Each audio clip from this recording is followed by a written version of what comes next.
In the beginning of the 16th century, the Spanish had already landed and settled on many lands west of the Atlantic Ocean. Columbus sailed to North America in 1492, and in a very short period of time, the Spanish had settlements on many places in the west. One of these places were Cuba. Cuba was the last checkpoint before you came across the mainland to the west, which was in 1519, still unexplored and very mysterious. Only a few Spanish ships had sailed past the mysterious mainland west of Cuba once here and there, and the rumors they brought with them back to Cuba was truly frightening to any common man. However, Hernan Cortes, which this story is about, was not a common man. In 1519, he was in his early 30s, full of war experience and a natural leader. 2 years earlier, a Spanish fleet went to explore the land to the west, which we today call Mexico. This expedition is known as the Cordoba expedition. Cordoba, who was the captain of the fleet, brought 3 ships and 100 men with him, and they sailed from Santiago de Cuba to the Yucatan in the south of Mexico. They also had a few muskets, some cannons and other weapons such as steel swords and etc. But the Cordoba expedition was a huge failure. What they hoped to be a peaceful expedition turned into a slaughter. The Maya Indians, which inhabited the lowlands of southern Mexico at the time, got into a fight with the Spanish, leading to many casualties. Some survived to tell the story when they got back to Cuba. Hernan Cortes was thirsty for revenge, and he successfully paid and assembled a small army of almost 500 men, a few dozen cavalry horses, falconet cannons, muskets, around 100 bloodthirsty war dogs, and 13 ships. In February of 1519, Cortes sailed away with his crew, even though the governor of Cuba, the man who helped pay for Cortes' fleet, the governor Velázquez, in just the last days before Cortes' departure, indirectly forbid him to sail away because he was jealous by the thought of all the gold Cortes would claim in these new lands. Anyway, Cortes and his ships were off, and a stormy night of sailing led to some delay, some ship injuries and so on. Cortes and his fleet therefore decided to land on the small island of Cozumel, just next to the shore of Mexico, before later moving on to the mainland. In Cozumel, they were met by Maya Indians who inhabited that area at the time, and they had never ever seen a white man before in their life. The Mayas' first reaction was to praise the Spanish, because in the Maya and the Aztec calendar, one full year of their year is 52 of our years. They call it one reed.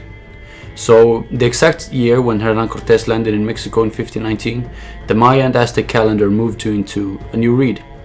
According to their religion, this new reed was called the Year of Peace, where a god known as Quetzalcoatl, or the feathered serpent, depicted as a white man with blonde hair and a big beard, would come to their land and bring peace and destroy a mad king. That was their prophecy.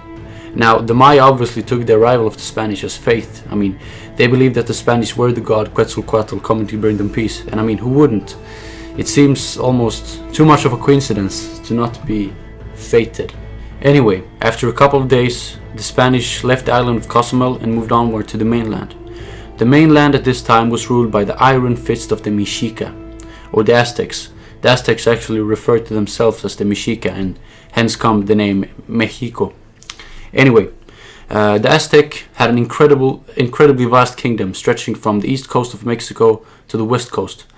They had the large force by far compared to the other tribes of Mexico, such as the Maya or Tlaxcala or Totonacs and others. Therefore, they made these smaller tribes pay tribute to the Aztecs in form of humans that the Aztecs used either as slaves or for human sacrifice, and the second alternative was actually more common. So human sacrifice obviously played a vital role in the Aztec culture, and it's actually recorded that a couple of years before Cortes and the Spanish arrived on the east coast of Mexico, the Aztec Empire performed a ritual on such a scale and magnitude that it's almost unbelievable or impossible to understand.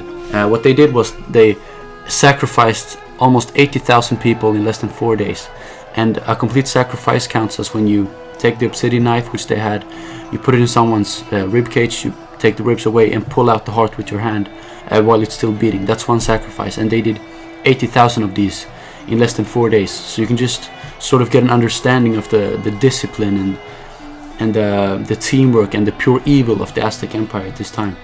Anyway, the word of the Spanish arrival had moved fast through the Aztec Empire, which at the time had an incredible infrastructure and was a lot more advanced than what is often known.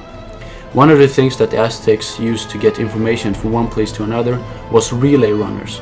That means that they had posts of different runners on a road from the coast all the way to the capital of Tenochtitlan, now known as Mexico City. And that is a very far distance, but because these runners could change with other ones as soon as they got tired, the Aztec could send messages all that long way in less than 24 hours. So in the first weeks of their arrival, the Spanish were forced to fight an army of 80,000 Maya Indians at once. So even though the Spanish had guns and steel weapons, they were only 500 soldiers.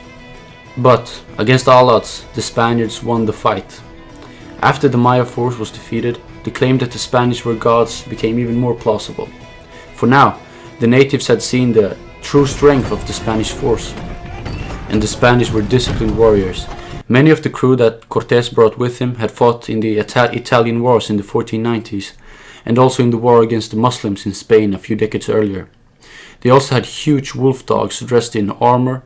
They had horses, which didn't exist in the Americas before the Europeans arrived. They had steel weapons. The natives in Mexico only had wooden clubs with obsidian stone, known as miquahuitls, and they weren't no match for armor.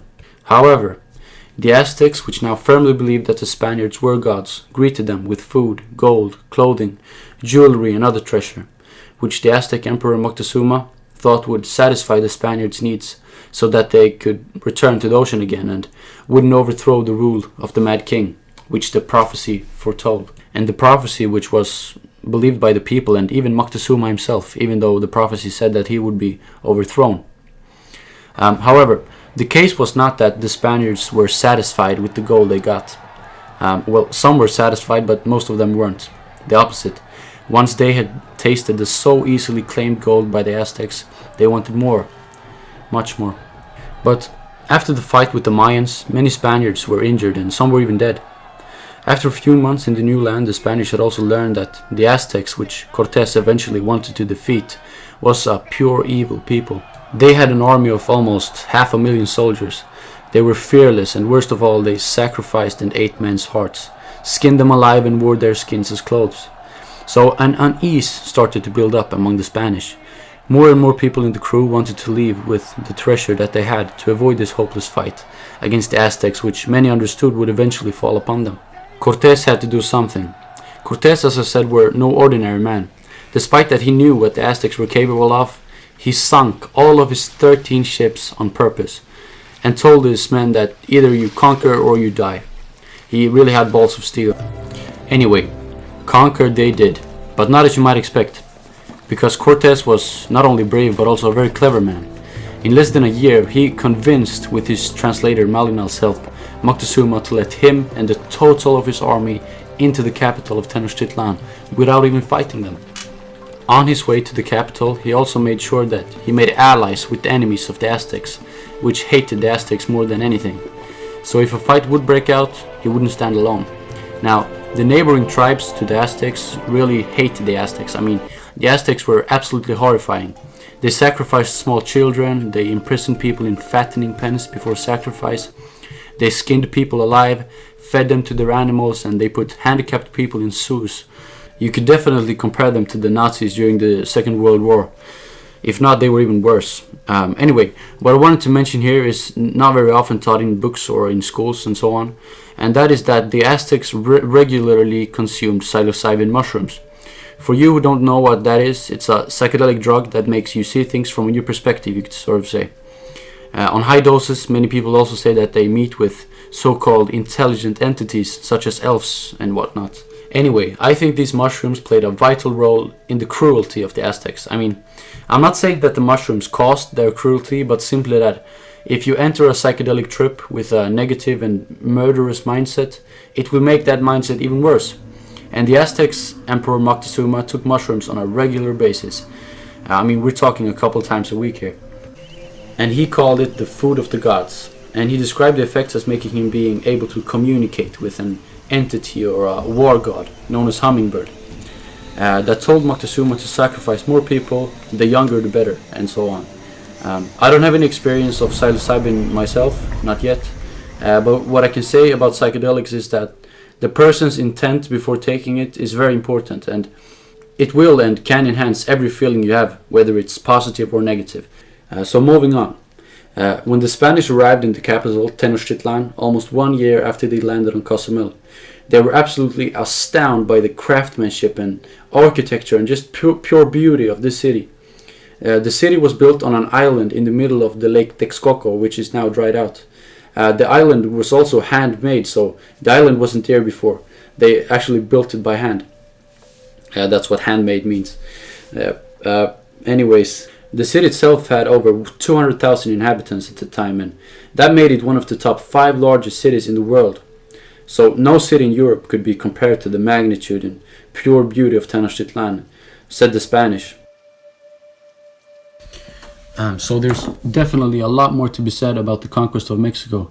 I mean, I've just barely touched the beginning of it. I just quickly wanted to make this introduction video, so if you like the content, if you learned something, please leave a comment or tell me what you thought, so I'll be posting a part 2 if you think it's, if you learned something, yeah. Yeah, that's pretty much it, I think. Yeah, thank you for looking at this video.